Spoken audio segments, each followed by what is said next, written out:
Games that were developed as part of spin-offs from popular TV shows or movies, more often than not, were never considered really that good. But there were, on some rare occasions, where games would be considered to be better than most. In Japan, when we look at this series of games that were released across all sorts of consoles and generations, and even more predominantly during the PS1 era, there were many games, actually like a plethora of games, to be honest, that were released, and many of them were based off of popular TV shows with iconic characters. Yeah, some of the games of this type did fall into the category where they weren't really that good, if I'll be honest, but there were some that were highlight reels and that would become iconic masterpieces in many ways. And now, in Western audiences, many of us are getting to experience a lot of these games for the first time, being able to gain access to copies either through buying them through various websites like eBay or playing them through emulation, because we see a lot of games being played on other YouTube channels. So they are proven to be quite popular and an interesting concept that more and more people now want to venture into, as there is yet still a lot more to discover. And the PS1, especially games from Japan, have a boatload of games that have still yet to be found in the wilderness. So it is an interesting time to revisit many of these old classics and bring them to light. And one of the games in question that was released for the PlayStation 1 in 2001 was Fighter Dendo. That was a spin-off of a very, very popular anime TV series from Japan that is an action beat-em-up game that takes many elements from the series story plot line, where you play as a multitude of different characters from the TV series, where you later incorporate story elements from the characters themselves, where they utilise their machines or mechs to fight against known threats to defeat their enemies. So with this game, it plays from a beat 'em up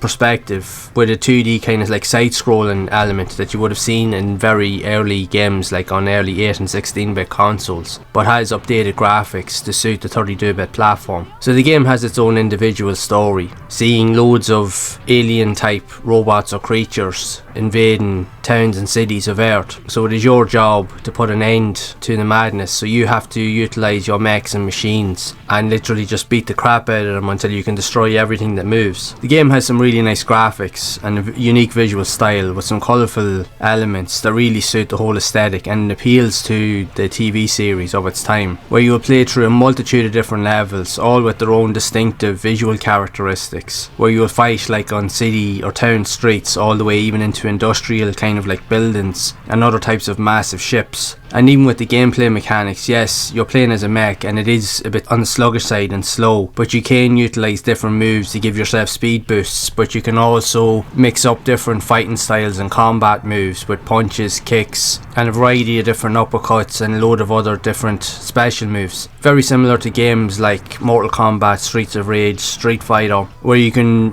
create a variety of different combo moves in order to defeat your opponents. So your goal is literally just to get to the end of each level, and you will fight an end of level boss. But then what will happen is then at the end of that segment, the game will then move into an actual 3D arena. So you will play from like a 3D proper fight environment that you would have seen with more popular 3D fighting games, also on the PlayStation. So it has that dynamic mix from moving to 3D to 2D and then back and forth again at the end of each level, depending on how you progress. So that is a really fun element to it. And the graphics themselves on both aspects are actually decent, and they do the game justice in many respects. Having spent time playing it, it was a little tricky to figure out what to do at first, because you're still getting used to the various combo moves and button combinations, but the more you sit down with it and the more you explore, you start to understand various button inputs, and you start to be able to combine various movesets together to create even more devastating moves. Like even when you're jumping up in the air, you can grab enemies in the air and then throw them off the screen or throw them towards other opponents to do massive damage. And it will definitely help with more intricate boss fights that you will face at different intervals throughout most of the main levels. And it is a fun aspect to the game. It is fun to play. The first few levels does make it easy for you to understand and to get get into the aspects of the game, but it definitely becomes a lot more difficult. As with most of these games, it is a tough game to master the further into it you get, because the enemies become more aggressive. There's a lot more of them that you have to contend with, plus the actual boss fights themselves towards the end of the level definitely will test your overall skills, because they do even more devastating moves, and in some cases they will do a lot more damage to you than you will to them. So you have to utilize a variety of different strategies, and it probably will take a few tries for you to really get to grips with everything and to have a chance of defeating your opponents. But I have to say, it's a fun game. It will test your patience, don't get me wrong, but if you're a fan of the TV series and you're a fan of anime style TV shows, this is definitely one I think to look out for. Even myself, going back, I have actually seen videos on YouTube with a lot of people playing this game, and people do speak highly of it, and having spent time playing it, I can see why. It is a fun title. There's a lot of really cool quirks and elements to it, and especially with the transition from 2D or 2.5D elements to full 3D fighting arenas is a pretty cool touch. It is an interesting concept that I definitely think should be explored more, and like I said at the start of the video, there's so many of these interesting games that come out